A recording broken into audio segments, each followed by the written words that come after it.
and thank you, KSI, for having me as moderator of such a relevant panel with such important speakers. As you have been mentioning, yes, I'm president of the Malaysian PropTech Association. So what I'm planning to do is to set a proper stage for our discussion later on and for the presentation of our panelists. I'm going to give a very short presentation, few slides, 2 or 3 slides, few minutes, on what exactly PropTech is, because there is a lot of misunderstanding on this. So let me just give a very short view on this. Slides are already on. Can we pass to the next one, please? The definition of PropTech. What is exactly PropTech? PropTech is a property technology. Many in the general public are saying, oh, PropTech is social media, is Facebook, is Instagram. No, it's much more than that, because it's the use of information technology, big data, AI, blockchain, to help individuals and companies to research, buy, sell, manage real estate and beyond. Under PropTech, we have also included a other important segment of the market, ecosystem of the market, which is ConTech. PropTech is designed to streamline and connect processes for participants in all stages of the real estate. We are going practically from A to Z, from the big data analysis to define where, when, for how many, at how much demand is in terms of residential, commercial, retail, industrial, and so on properties. Then we enter in the construction stage, marketing, primary, secondary market, management of properties, management of building, management of communities, and so on. Next. A bit of story on PropTech. Next slide, please. A bit of story. PropTech is not something recent. It was actually started, the wave, PropTech 1.0, in the 80s, with the first computer allowing data storage and data computing. Till 98, 99, the trend remained there, a bit low profile, till when PropTech 2.0 wave start mounting in the market with the first online portals, wide use of internet, early years of the new millennium.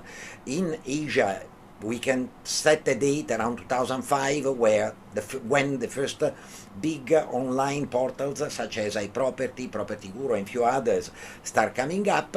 And then mounting up in 2012 to 2015 onward, the third wave of PropTech, which is PropTech 3.0. Where are we now?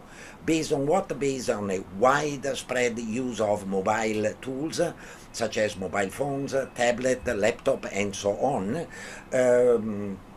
Wide reach on Wi-Fi, allowing everyone in the country to profit from what was available online in terms of property technology solutions. Property technology solution which very much involved the commitment of PropTech, of the Malaysian PropTech Association, into SDG 2030. Next slide, please. Sustainable Goal 2030 are these 17 goals on which Malaysian PropTech Association and PropTech in particular are extremely strongly committed. Next slide, please. Here you can see how the main ecosystem of Malaysian PropTech Association and on PropTech in general, in Malaysia is MPA, has a very strong overlapping towards fintech for the real estate fintech, where all the transaction, payment gateway, and so on are. Strong overlapping with ConTech, and together fintech, ConTech, and PropTech are collaborating to further develop a sustainable ecosystem in the built environment.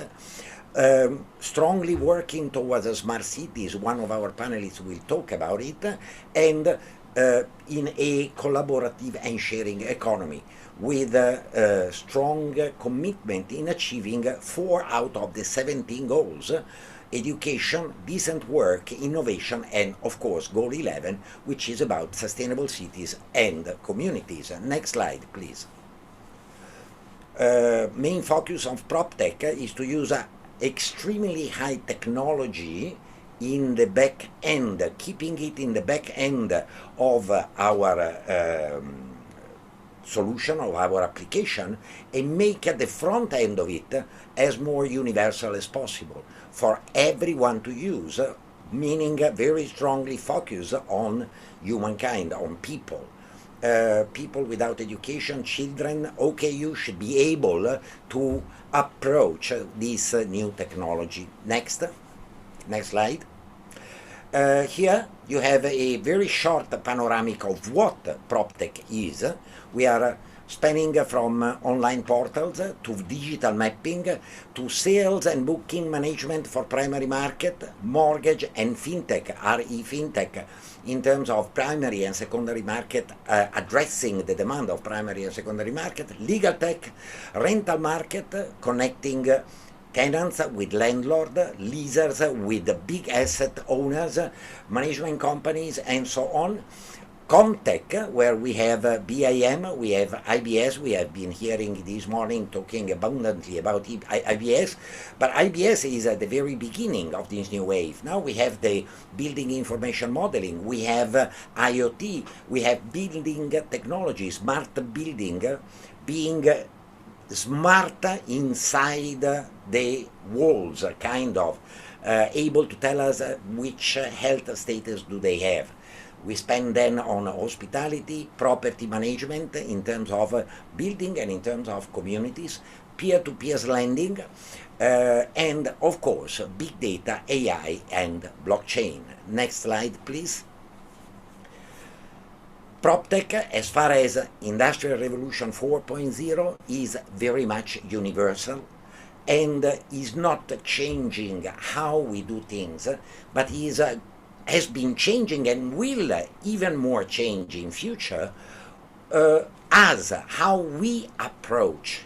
During this pandemic last year, between May and June, there have been developers selling hundreds of units, full sale, I mean with a SPA and loan agreement signed, hundreds of units in a totally virtual way.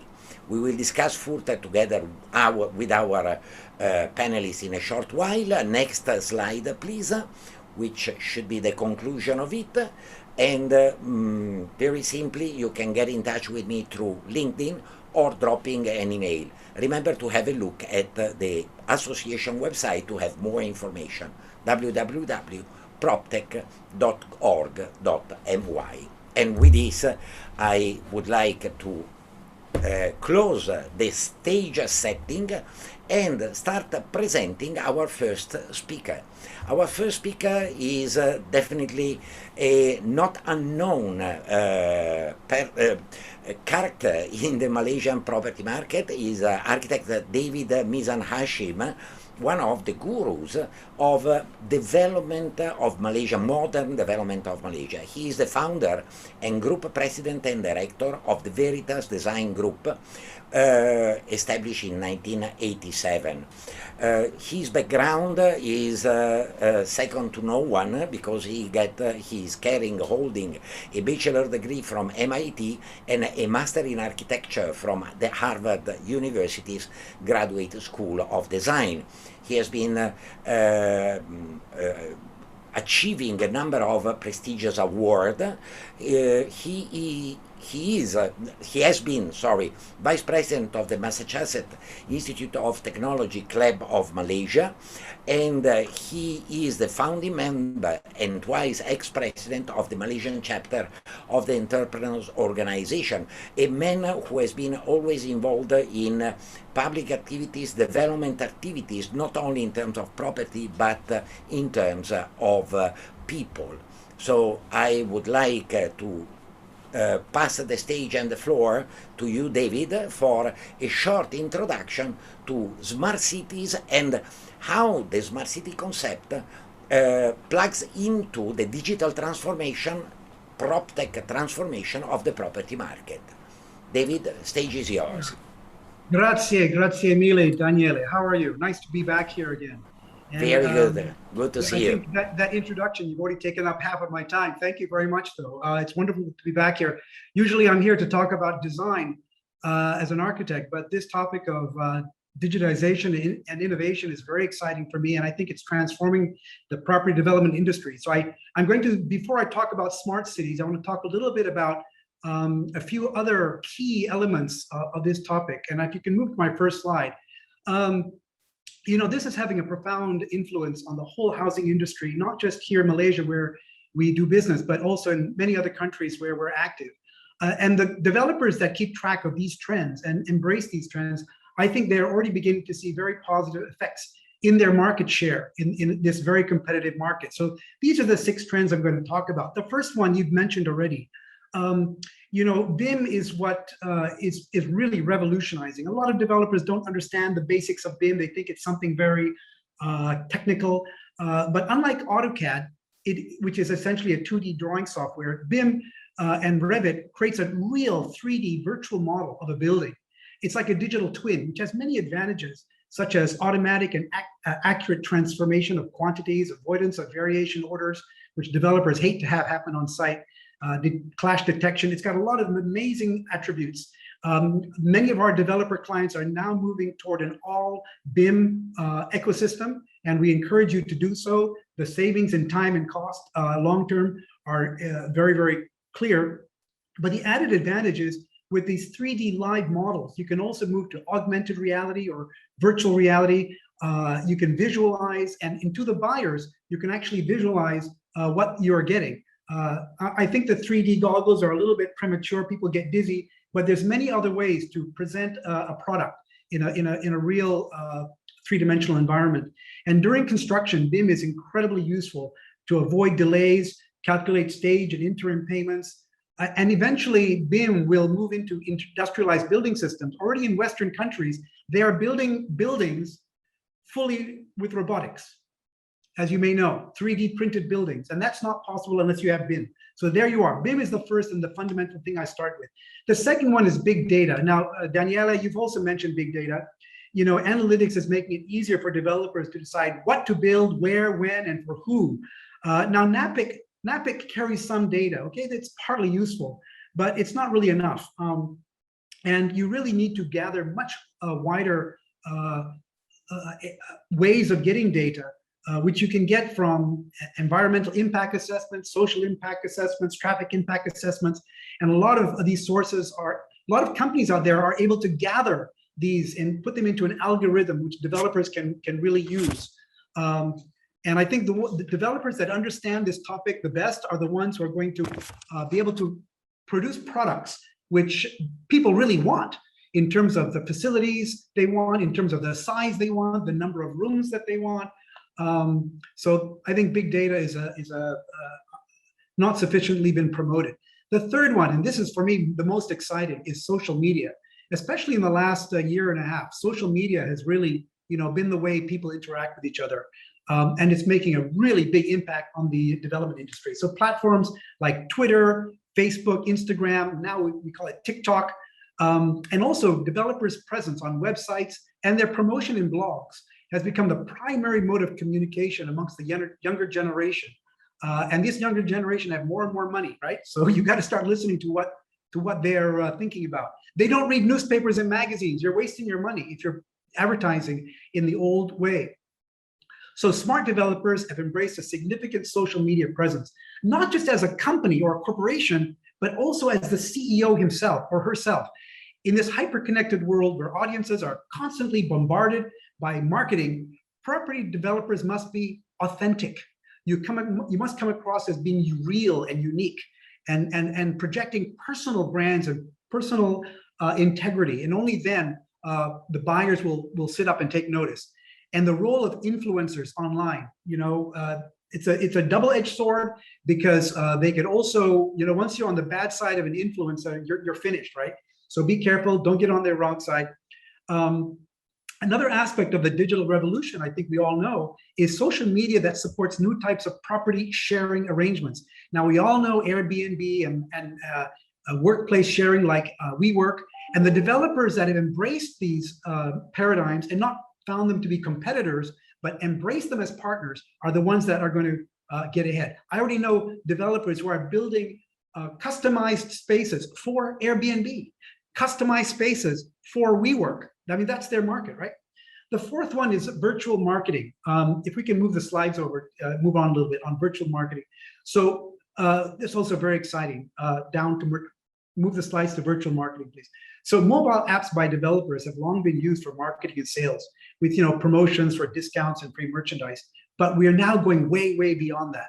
It's become clear by the middle of last year that with the MCO and everything, the more creative developers have begun to embrace alternative digital means to reach customers. You mentioned that, Daniele. Buyers are increasingly open to this idea of purchasing property online. They said it could not be done. Well, the fact is that it's being done now. And you've mentioned a few cases where properties are being sold and without even going to see the site. Interactive experiences of property launches and sales material are increasingly common. I'm involved in a few where the launch is actually purely in the comfort of your own home, using online video or augmented virtual reality. And it also can be done by targeted digital marketing. It's push technology where you send potential buyers a link to that opens up a video, right? So with going back to BIM, it is possible to create truly lifelike representations of buildings and interiors as well, even before construction begins. And so I really encourage developers to embrace virtual marketing. Number 5 is, and the one before the last, is smart homes. And smart homes goes together with smart cities. One really can't be successful without the other. So digital technology is also making a big impact in the home. So innovative developers are incorporating these increasingly affordable technologies into their development projects, right? Like, face and fingerprint recognition.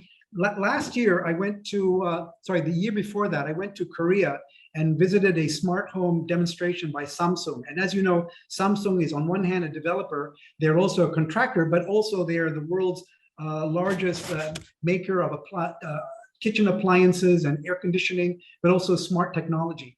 And they've embedded everything into a smart home. I mean, it's totally amazing.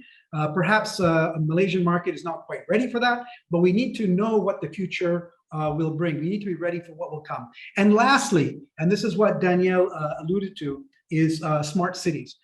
At a larger scale, digitization is also changing the way our cities are being planned and designed. The smart city is like a smart home, but at a macro scale. Smart solutions, we all know them, like traffic and parking, security, access, lighting, energy, blah, blah, blah. They are all there in part. Putrajaya is a quasi-part city. It's trying to be a smarter city. And some large private developers who have large projects which are at a mini city scale or an urban scale, they are able to leverage the digitalization and all the associated benefits to differentiate themselves from their competitors and obtain even relaxed development controls. We know of a project in Selangor that promotes itself as an e-city or an I-city, and by doing so, it has managed to get a lot of preferential development benefits from that. And so by providing enhanced digital infrastructure and high-speed internet, they can lure top-notch global corporations, which require back offices, data centers, and all that with high connectivity. So the smart home and the smart city, they go together. They're like this. One cannot truly be realized its full potential without the other. In fact, we just worked on a project like this, which is the new capital city of Indonesia in East Kalimantan. So in my conclusion, the list of 6 key areas that I mentioned here, I mean, they're not exhaustive, but it's what we as architects deal with on a daily basis. And for developers out there who need to learn more about them, I suggest hiring a digital technology executive or a CIO, and if all that doesn't work out, my last advice is ask your kids. That is so right. That is so right, David. Ask Google. Ask Google and get the reply. But we have to say most developers, at least the top notch, the top 20, top 30, the first, second, and third tiers of developers in Malaysia are now having at least a head of digital transformation, if not a CIO or CTO internally, because they are really understanding that technology is not something that can be left there untouched and business as usual. Business is no more as usual. And after having had this very interesting 6-point presentation on which I fully agree, David, we are now looking into the future. We have seen what today we have, plus minus, because BIM is definitely there, but at the very early stage. Big data, we don't have big data, unfortunately, are not yet available, are not yet, big data are not yet democratized in the market, are withheld by people, and above all, we do not know how to read and use big data that are today generated by the application that we have available. So let's listen to our next panelist, which is Mr. Ching Loong. He is a technology guy by profession, has been spending more than, he has been passed more than 50 technology industrial papers. He is a Microsoft certified master, 10 years in Microsoft, a big experience in technology. He has been involved and expanded to real estate industry 8 years ago, understanding that there was a growing interest from the real estate and built environment in terms of technology input and technology implementation. He is a graduate from the University of Staffordshire, University of Malaya, Institute Penilaian Negara, and University of Reading. Multiple graduate. He is the founder, as we heard during the introduction of Yes Boss, a real estate technology company, and we normal and recurrent speaker in technology event. We now listen from him what PropTech 4.0, big data, AI, blockchain could be. Mr. Ching Loong, the stage is yours, floor is yours. Hi. Thanks, Doctor, for the introduction. First of all, no, I'm actually is a slide guided presentation. Please put on my slide. Right. First of all, would like to thanks Tan Sri, Jessica, and KSI for the opportunity to share. First year, this is actually being the third or fourth year. First year, we shared about real estate technology, the trend. Second year, we showcase of IoT blockchain, that we actually, there's a wearable. I don't know whether you still remember, you've actually attended KSI event. Last year, we advised you to get a technology advisor in your organization. Well, if you still not yet, like what David have shared, get a CIO, do it now. It's not too late. Why? Because technology will reset every industry. Trust me, it will reset. It's whether you benefit out of it or not. How about this year onwards? What are we going to pitch about from technology field? It's disruption. So my name is CL, real estate technology guy. Let's go for our next slide, which is the agenda. So I'm actually keep it very short and simple. My slide as well. I mean, just visualize. There's actually 4 points that I would like to share today. Number one is experience. A lot of people actually miss this out. Experience is very, very important. What is the post-pandemic trend? A lot of people know, I know that now is still under pandemic, but if let's say we like what actually Doctor actually had mentioned, future, what is actually a post-pandemic trend? What's the data, big data that we're actually talking about? With those data, how can we make a right decision? And Q&A. Let's go for the next slide. Okay. Basically, when talking about user experience, this is not a zero-sum game. It is not. It's a collaboration. Digital technology will optimize the end-to-end process of the real estate market. The current fragmented state of the real estate industry has no clear winner, but there's a lot of opportunities being created. like what NAPIC reports. NAPIC just released their reports, I think just a few days back. I just read that. Right? SR Michael Kang also just now in the previous session shared that we have 80,000 transactions with 36 billion value of transactions. What does this data tell us? What does this data tell us? Despite with the pandemic, things are still moving. Okay, so today we sell and buy things online. How about properties? I would like to throw this question out. Today we sell and buy things online. Even I buy fish, I buy food through online. How about one day we buy property through online? Think about this. Just a matter of time if we be able to provide few things. Example now, contracts. Digital signature, is it governed? Does this actually recognize transactions, governance? If we be able to zoom down into price per square foot, there's a way to calculate, to make things that tone of the list, everything is actually the same. Part and parcel, through those purchase through digital channels, and all this will be able to come through. Okay, so this trend has been further strengthened since the out of the COVID-19 pandemic. I always actually, when we talk to a lot of corporate guys, thanks to this COVID-19, if fast forward 5 years, actually we have our plan in our internal organization, we're actually talking about working together and complement real estate industry. And because of this COVID-19, that's why we're starting now to call it a disruption. It is. Which increase a lot of customers' comfort with digital and remote interaction models and tools. How? I give you a good example, blockchain. Whether you like it or not, it is there. Blockchain will be able to help you to quantify every single inch of your real estate and properties, and you'll be able to own it no matter where you are. Digital signature adoptions. Now, when you actually sign documents, do you still need to sign physical papers? Government intervention. Does government accepted this? The way that government actually store all the grants today, mirror principles, does it actually fall into blockchain? Do they store into blockchain and recognition, etc, etc, etc? So users' experience is very important.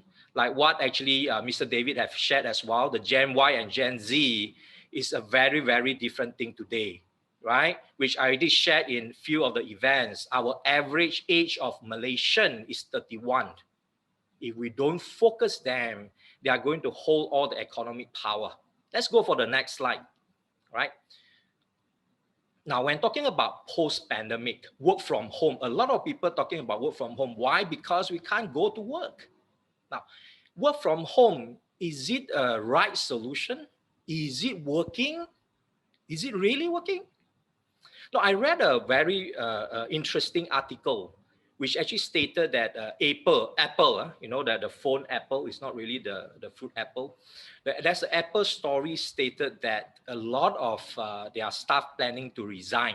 Because why? Because talking about post-pandemic, they need to actually go back to work. So when I think about this, when I see this, I got a bit stunned. Look, what does this mean? When we go for the next norm, does our future workforce wants this new norm, or they want to go back to the previous norm? So what I did is, in our few companies, I have companies in Malaysia, Hong Kong, Singapore, we did a very quick survey. And it's actually an anonymous survey, by the way. And I got a shock as well. Actually, out of 50% of our workforce preferred to work from home. Well, this is a phenomenon. Trust me, when after this pandemic, this will be a norm. You like it or not. So office space will change. But previously, Mr. Fu actually had mentioned in the previous session. So when talking about property development, David had mentioned BIM. I would like to touch a little bit more on precast, because all these are technology. And I also kind of like what architect Lillian from VERITAS this morning shared about parcel concierge, indoor health scanning location, the place to eat, play, and live become very, very important. If you are a developer out there, you are doing property development, these are all the things that you should think about it. Because according to NAPIC, there's still hundreds of thousands of properties actually building every day. Every year, because their report is actually per year. So sales and marketing, I don't want to steal the limelight of Mr. George. Later, they actually share more with you. Property transaction and property management. When people stay more at home, if you are running a property management business, you need to be very fast acting to what they actually have complained or to launch. If not, you have lots and lots and lots of problems. Let's go for the next slide. So that's actually important for the post-pandemic they actually mentioned. Chmiel, sorry, try to speed up a bit because otherwise we don't have time for the Q&A, and it's quite important. Thank you. Yes, I will. Okay, so it's important. Next is talking about data. So from Van Tunen land use model to Harris multiple nuclei theory, proposed in 1945 until today, stated that the development of land use, okay, and it's actually is using until today, right? Can we still maintain this theory? When Facebook started, and when Facebook growth, they have tons of data. Trust me, they have tons of data. At one time before they actually get public listed, with those data, they are thinking, how can it turn into business? That's the important part that I would like to share today. In real estate industry is also the same. Yes, we can have lots of data, but how can we turn the data into business? How can we turn those likes that in Facebook into business, right? In Facebook, what they actually have changed is target marketing. In real estate, what I would suggest will be AI. Very important. Let's go for the next slide. So what will be the top 3 most disruptive, powerful workforce shaping the Malaysia real estate market 10 years from now? I'm talking about future. First, technology will significantly improve our overall productivity. That's very important. Productivity is the case. After 10 years, we should expect to see construction costs reduced by 50%. If you are not moving towards that, please be careful. We are expecting construction costs will reduce by 50% because of technology. Construction time should save 30%. Better control of quality and standard. There will be also roughly 30% of energy saving in smart buildings, which means that the global commercial building segment alone, there will be more than 600 million tons of carbon dioxide reduction, right, issued in every year. Number 2, disruptive changes will happen as technology companies attack the traditional way of doing business. Yes, we technology guys, we are coming to disrupt the traditional way of doing business as take an increasing portion of this value chain. We have been observing lots of interesting examples emerging globally. I give you a good example, be a leading company transform an advertisement company to start a business of instant housing transaction, building as a service. Let you think about this. When Gen Y and Gen Z, when they actually come into KLCC, do they want to own it? Maybe not. They can actually make use of building as service, right? Transform user experience, which is actually my second slide. User experience, Gen Y and Gen Z. In facility, customer data will be optimize the consumer experience on their daily life. Like one of the points that I didn't mention in previous slide is actually talking about live streaming. Everybody is doing live streaming for business. Mr. Chmiel, we really need to step to the next speaker. Yeah. No, I'm finishing, Mr. Daniele. Please. My next slide. Wrap up. Okay, wrap up is actually pretty straightforward. I would like to actually end this with straightforward with this phrase. Every company will need to be a technology company in their own right. This phrase is not from me. It's from Satya Nadella, CEO of Microsoft. I hope these few minutes of sharing is opening up your eyes. Hopefully next year, if I have a chance to share with you again, we are talking about post-disruption era. Thank you. Thank you very much. Thank you very much. And definitely interesting and confirming. Big data are already in the apps of PropTech players. Using big data, we can read the future and is already doable. Blockchain, AI are still in the future, are coming, no doubt. We are hoping to see them sooner than later. And definitely we have also our third speaker here, Mr. Georg Chmiel. Besides being a speaker, is also an old friend. We have been chatting and discussing a lot about property market, big data, how to drive the market to better decision making based on information. Georg is not a Malaysian like me, but has been here for very long. A man that has been growing up and scaling up giant all around the world. Currently, he is the executive chairman of Juwai-IQI Holding. He is also chairman of ICAR Asia, non-executive director of Centerpoint Alliance, and a number, big quantity of big list, long list of public listed companies. He has been for years managing director and CEO of iProperty Group and Mitula Group. As iProperty Group CEO, he has been witnessing the transaction of iProperty into a giant REA, and after that moved on to different shores. Georg is this year recipient of the Impact Lifetime Achievement Award for Property Excellence, which is very much deserved because he has been a giant in the property industry. Georg, I know you do not have slide, and I'm I'm kind of grateful because it's always nice to have a discussion, open discussion on the topic that we are dissecting to it. I would like, let's say, from an online cum agency portal perspective, because you have been in iProperty first, REA, now Juwai with IQI, joining the online portal with the agency, real estate agency. What type of technology trends have you been seeing as dominating in 2020 during the pandemic? Which are the ones standing out, and what we should be waiting for the future? Somehow online portals are reading the what I want, kind of the research of potential buyers, while agency data that I'm sure you are seeing are reading what is the actual reality in the market.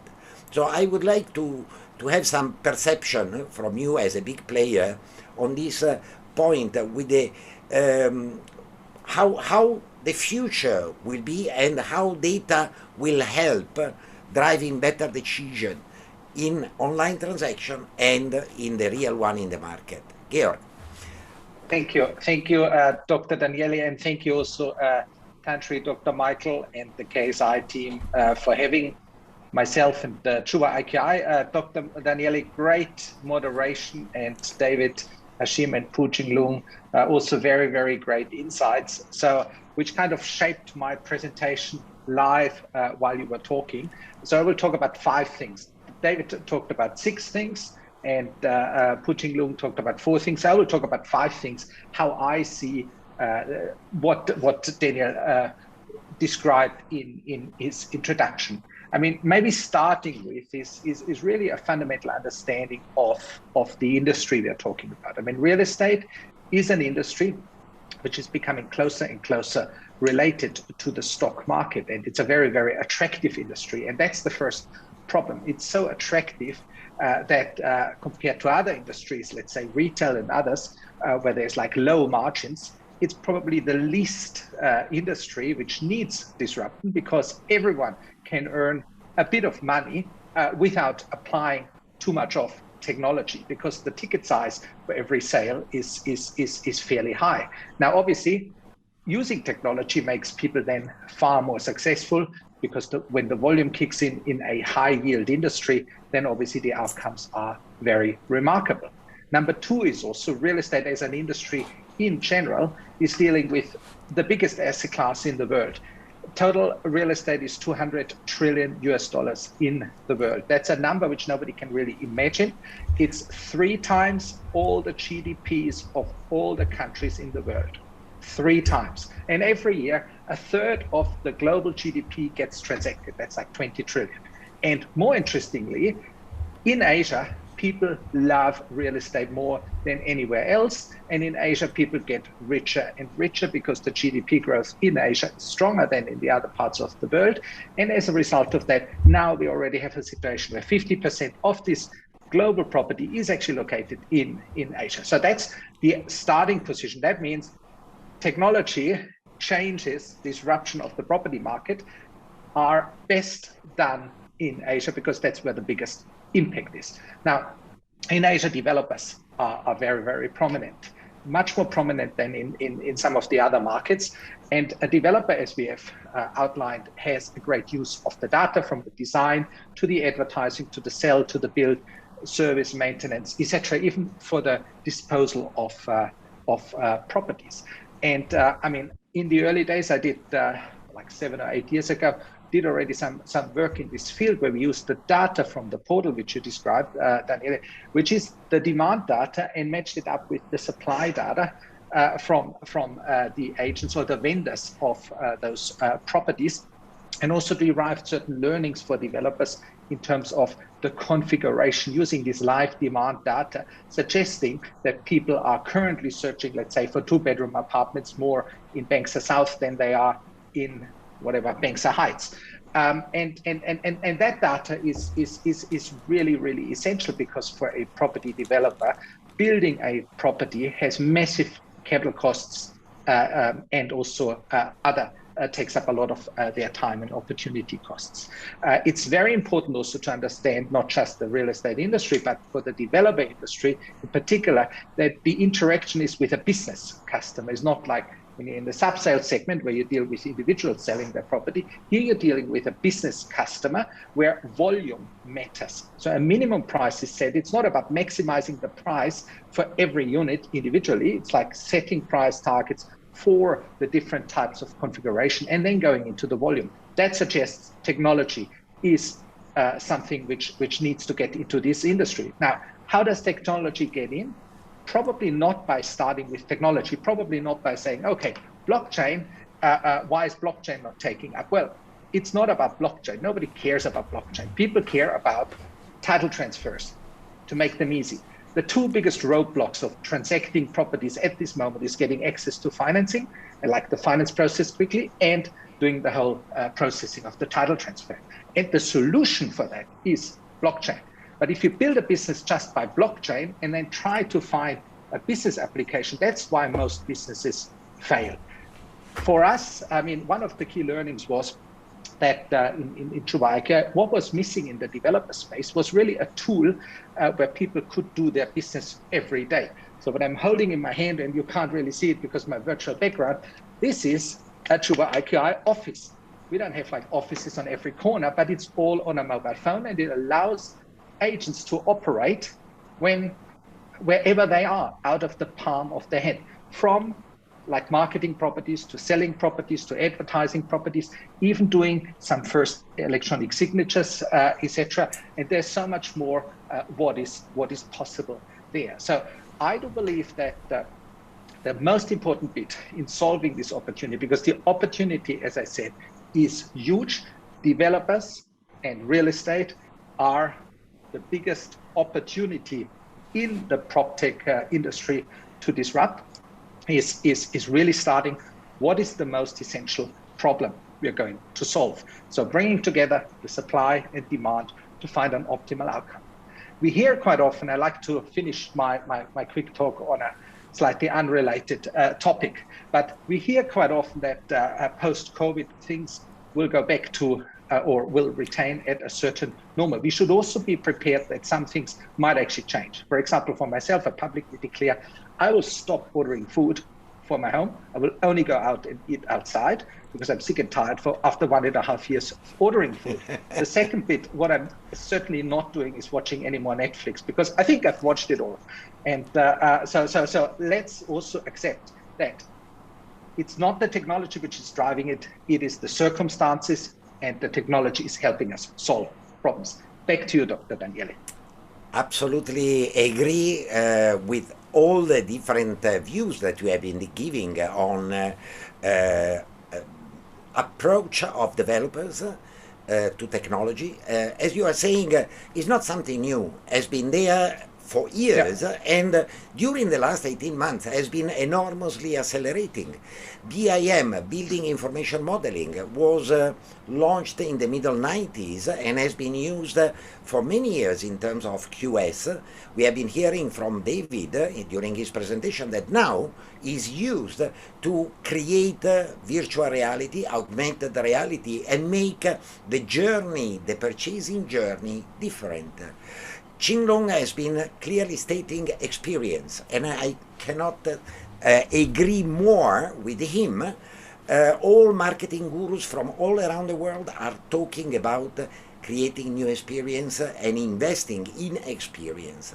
One of the things that Ching has been mentioning, and I saw a bit of reaction in David, so I would like to ask you, David, what do you think about this hypothetic reduction of definitely carbon emission is a target. I fully agree with you, Ching, but the 50% reduction in cost looks a bit too exaggerated, while a much shorter delivery time should be definitely achievable through the use of technology. David, your comment on the cut of the 50% in the costing of construction, which really looks a bit too high. Yeah, Daniele, what I would say, and I'm not sure what Jin meant, but I would say the factor between income and cost of construction. So we're talking about the relative cost now, okay? Yeah. Relative to income level. That factor, which is quite vast in Malaysia, it's very high in Malaysia, which is why people are always saying that property is unaffordable for a large segment of our society. That factor will reduce. I can guarantee that factor will reduce. And in fact, it has to reduce, right? Do I believe that the actual factor, the cost of construction will go down itself? I don't think it's going to go down. And it certainly is not going to go down very much. But as far as the factor comparing cost to income, that will definitely, because income levels will go up. The cost of construction might even come down somewhat. Now, if you link cost to time, and everyone knows time is money, then that's a big factor. If you calculate the financing cost of an overall project, that will definitely bring down the cost. If we talk about BIM, one of the things that we are arguing for with the local authorities is if we have standard design solutions to affordable housing, you don't need to wait for an approval. Why should I wait for your approval and waste 6 months when it's a standard plan that has been approved time and time and time again? This is all waste of time and waste of cost. So yes, in general, I think costs may come down a little bit, but the biggest issue is the affordability will become less of a problem. The gap. Yeah, the gap between income, purchasing power, basically, which at the moment is quite low compared to what the developer have been delivering in the market, and the cost of a property.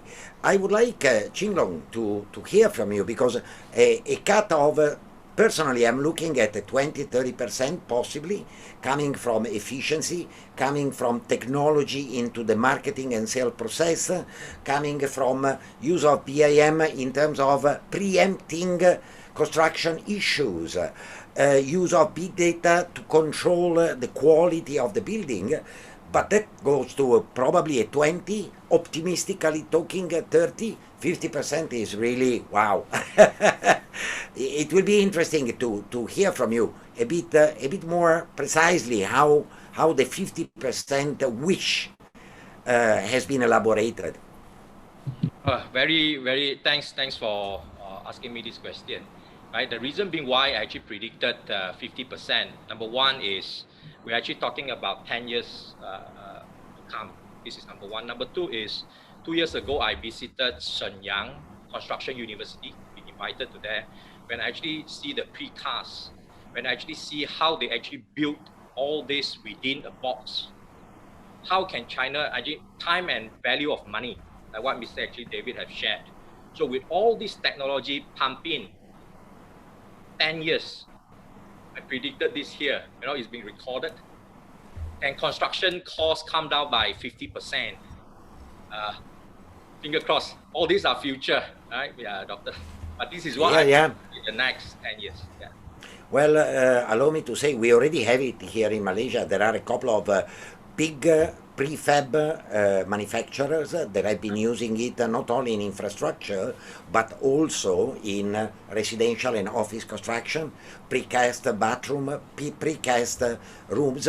But again, the use of precasting, use of prefabricating is not reducing the final cost. Let's say that personally, I agree with you, there will be a cut. I agree with you on a long time frame of 10 years. So optimistically, I hope you're right. But we will see what will happen actually. And Georg, yes, you are absolutely right. By the way, this is my office. As you have been showing your office, my group also, since last year, due to the pandemic, has been going online. And the flexibility that we have been meeting is unbelievable. Now, how you, and then I would like to hear also David, how are you looking at availability of big data? We start from the point that we do not have big data in this moment. We have scattered data, very polluted. We have been seeing what was given to us by agencies and so on when you were in iProperty in terms of quality and cleanliness of data. It was very insecure, very uncertain. How do you look into the future? How do we will be able to get this big data? Because I think that we might be having the responsibilities to go and get this data by ourselves. I cannot see in the short term any reliable big data made available to the players in the industry. Your view? Well, I mean, it really depends what type of data we are talking about. But I mean, if it is data about the evolution of the property market, if it's data about the pricing, if it's data about the potential upcoming new development and so on, at this moment, I completely agree with you. It is quite scattered, and it's up to individual companies to literally like augment the data and enhance the data. I don't know of a country where you have like one big data pool for everything.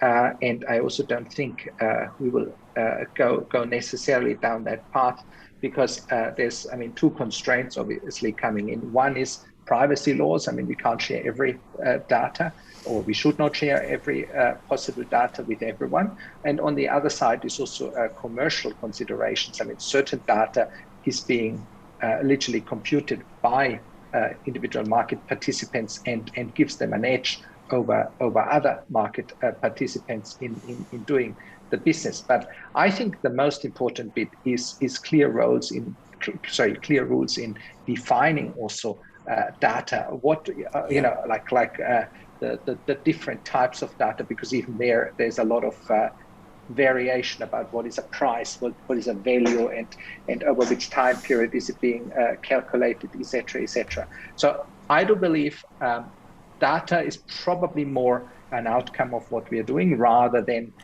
we first create the data and then we build something on it. You came exactly to the point that I was hoping you were coming out with. Big data we are generating. Yeah, it's amazing. we are the one generating this big data, and we are the one making this data now available to communities in a totally not personal way. As an architect, David, how will you look into the use? Which data would you like to have, and how would you like to use? How will you eventually use this data in proposing the right type of development and so on for property developers? Right. Okay. Good question. Let me tell you something. I think that there could be a danger of over-relying on big data, meaning that if you get so caught up in following every little piece of data information to influence what you decide to build or what you think should be built, I think you would lose sight of the magic, the unexpected possibilities out there, because you're just looking at the micro details. Great developments, great projects, great ideas come from somewhere else. They come from some imagination, from deep level of creativity or innovation. They always say that the Walkman would never have been created if they'd done a survey, because nobody knew what it was. So the most innovative, the most creative and successful developers out there, they look at the data, they read the data, but they don't get sucked into a world or an ecosystem where they rely entirely on the data. So same as my work. We will look at it, we will appreciate it, we will see what it suggests, but we try to go beyond that and think outside the box, and only then when you create truly important work. Yep, I fully agree with you. Big data are a tool which might be able to give us confirmation, but the human creativity, innovation, and ability in constructing new design, new things, new concept, it has to be there, no doubt about it. Well, unfortunately, all the interesting and beautiful things are coming to an end. I would like each of you to give a 30 seconds, really very short, because we are overshooting of 1 minute already, a very short wrap-up of what can we expect in the next 12 months? Is it going up, stable, down? Me first, Yeah, David.